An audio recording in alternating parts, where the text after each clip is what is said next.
Times is tough if you're a Cleveland Cavaliers fan or if you're just simply a James Harden fan from back in the day, from where he was with the Oklahoma City Thunder to Houston, if you want to count the Nets if you really want to, but Clippers, or even where he's at now, because it just seems like we're at a point of his career where this is just the player that he is. And, he's one of my favorite players of all time, but if I gotta keep it real with you guys when it comes to the things that he really struggles in.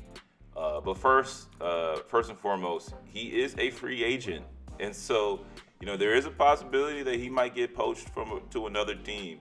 I don't know what team that could be. In my opinion, I don't think there's many teams that could really use him at the helm and win a championship. I mean, he could probably be like the second piece to the Boston Celtics, or he can even be a complementary piece on the Oklahoma City Thunder, but I just don't know who's going to be able to take the contract that he's probably going to be asking for or anything of the sort. But, so most likely he's going to stay with the Cleveland Cavaliers. And if you're a Cavs fan, man, you should be pissed because they basically did nothing this whole offseason. When you see how everybody else is basically retooling and getting players and whatnot, and you guys are kind of like stuck in limbo where you guys pretty much had like a healthy playoff run where everybody just simply did not play well. And you got players, you got pieces on your team where it should make sense. You got Jared Allen, you got Evan Mobley, you got Donovan Mitchell. Like, everybody should be playing exactly what you expect. And for the majority of the season, they kind of were. And you could make the excuse that they didn't have enough time to spend with each other, and so this next season is going to be the real test for them. And I think that you really do have a good point with that. But in my opinion, you look at how all the other teams are looking this year. You got the Knicks, who is basically kind of like the same outside of the fact that they're missing a few pieces, like Mitchell Robinson, but who cares? You got the Magic, who are basically in a nice like little spot where they can they can scare a team if they really want to. And you got if I really gonna be honest, I'm gonna put the Bulls up in there. We might be able to get a 6 seed out of that. But a lot of the teams are really good. Everybody is kind of like improving. And then you have the Cleveland Cavaliers, who are just kind of like just stuck. It was just like really just stuck. And you don't really know, like, what is the end goal here? Do you keep Donovan Mitchell? Do you keep James Harden? Do you keep Evan Mobley? Do you keep Jared Allen? Like, if there's going to be any changes, where are those changes going to be? And in my opinion, I think this might be one of the situations where you just completely blow it up. And you say, we're going to start from new and start from scratch. Because you have to look at it very pragmatically. Like, are they going to be able to beat the 76ers? The Boston Celtics, the New York Knicks? Those are probably like the top 3 teams that are within the Eastern Conference. And you have to be 100% honest. Can they scare them? Maybe. Can they take them maybe to 6 games? Maybe. But will they be able to beat them in a 7-game series and get the championship? I just don't believe so. Donovan Mitchell had a very, very difficult playoffs last year, and the part of the reason why is because he relies a lot on his floaters. He relies a lot on his shots, and it's one of those difficult things where if you're not going to create a lot of contact or create a lot of like fouls for yourself and get to the line and get a lot of your teammates open and give them a lot of good looks, because he can be a point guard, but of course you have James Harden for that. You have to rely on the fact that you're going to have to make shots to be effective. And if you are a consistent shot maker, then like Kevin Durant, then go ahead. That's going to be your game. But if you have an off night and you cascade on those off nights and they build up and snowball, well, then now you're just being ineffective on the court. And the fact that he is simply not he's not the greatest defender, not a terrible defender. Like, he's a willing defender. He's not a person that's just going to be a straight cone, in my opinion. In comparison to his teammate, James Harden, you're going to have a very tough time winning against teams, especially teams that will take their time and try to game plan for you. And so this all comes back to their second option, or really their first option, however you want to look at it. Their playmaker, James Harden. James Harden, one of the most prolific scorers of all time, is not necessarily the same guy as he once was when he was with Houston. He's not the guy that's going to be able to really beat you off the first step of the dribble. He has lost his speed. And many people can say, maybe it's this hamstring injury. Maybe it's just him getting old age. Or maybe it could just be the fact that he didn't really take care of his body throughout his career. He's been a guy who has utilized his kind of like heftiness to be able to run over defenders. However, one of the reasons why he was so feared in the Houston Rockets days was the fact that he could beat defenders off of the first step consistently, which puts them in harm's way where they had to reach. And you already know he was always going to do the rip through to try to get him a foul going to the basket, and to the point where people had to play with their hands behind their backs.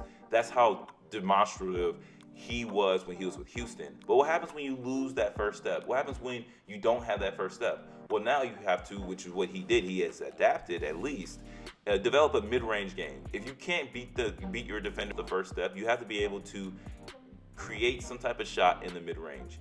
And that's what he's done. He's done the step back into the mid-range. He's done the spin into the mid-range jumper. So he's at least has changed into that.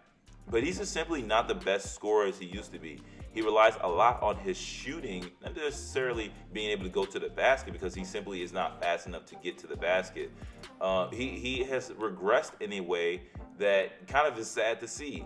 And I think that he has not been able to kind of like improve his game in the sense that even though you lose a step, there are other players who are slower than James Harden who doesn't rely on always beating off the first step that can still get to the basket. I look at Shea, I look at Luka. These are really two good examples where they don't necessarily have to kind of like, speed their way to the basket, speed their way to the lanes, but being able to play angles, being able to like slowly eke out a direction or an angle from their man to get to the basket is simply how they get a lot of their points. And so Luka Doncic is a really good example because you cannot tell me that Luka Doncic is faster than James Harden. They might not be too far off, but they're in the same league. So if Luka Doncic can get to the rim, so can James Harden. And so James Harden needs to figure out how exactly he's going to improve his game. Where is he going to find those areas of improvement? Because as much as I have like a dismay and not a lot of confidence in James Harden's game, I do see the fact that he is trying to at least modify his game to a certain degree. Like I said, back when he was with Houston, he didn't really get a lot of mid-ranges. And it really started when he was with the Clippers and then, of course, migrated over to the Cavaliers. But also another issue with his game is that he's not necessarily a great off-the-ball player at all. A lot of the times he's just simply standing there and just kind of like being a cone, just waiting for the ball to get passed back to him. And a lot of the offense is initiated from him, so you could say that maybe he's taking a couple plays off. But realistically, if you're a coach, you don't want your best player to really take a play off on offense. If anything, you don't really want to take a play off anytime, but if anything, you want to take a play off on defense so that he can come back and get you a point. And you could put him on, a non-shooter or whoever you want to put him on so that he's not necessarily being impacted in the game on defense. But when it comes to offense, when he doesn't have the ball, he's simply just standing around. But I believe that his gravity should be utilized more. He should be able to come off of pin downs, come off of screens, and really like stretch and bend the defense, because when you come off of moving off ball, you create an automatic disadvantage to your defender, where if they're lagging behind you, you automatically will almost always have the advantage for whatever angle that you're trying to attain or whatever angle you're trying to achieve. But simply, James Harden, and many times you can watch back in the playoffs too, because it happens all the time. He just simply stands there. And that's one of my favorite players of all time. So it's not like necessarily a fun thing for me to talk about in terms of seeing the fact that my favorite player of all time, one of my favorite players of all time, has simply regressed in a way. And so you're looking at this, and you're looking at the fact that Donovan Mitchell is not necessarily the most consistent guy, especially when you see him from this playoffs. And then you look at Evan Mobley, where Evan Mobley is not consistent whatsoever. His jump shot still needs to get some work, and he needs to find out exactly where he's going to fit on an offense and on a defensively wise, he's pretty good. But essentially, he's kind of like in limbo. I don't know what he's going to bring each and every night. He's kind of like an X factor for them.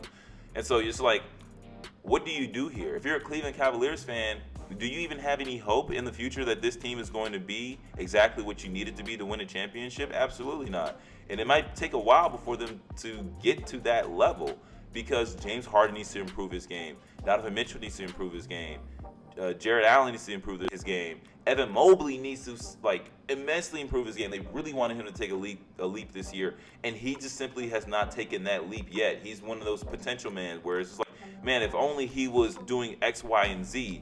But the reality is he's not even close to getting to X, Y, and Z because he's still on the A, B, and C's. He still needs to get to the point where we can consistently say that, okay, he has a go-to move. He can do this. He can do that each and every night, get you 20 points or whatever.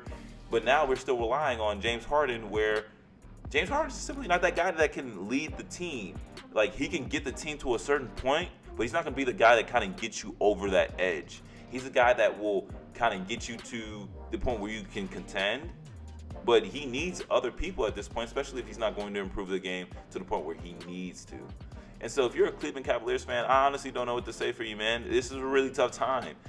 This is a tough time because I think they can kind of see the writing on the wall that, this team, as good as it could be, is still lagging behind other teams in the fact that it's still lagging behind other teams within the Eastern Conference. And we're not even going to talk about the Western Conference and the onslaught that they would get over there.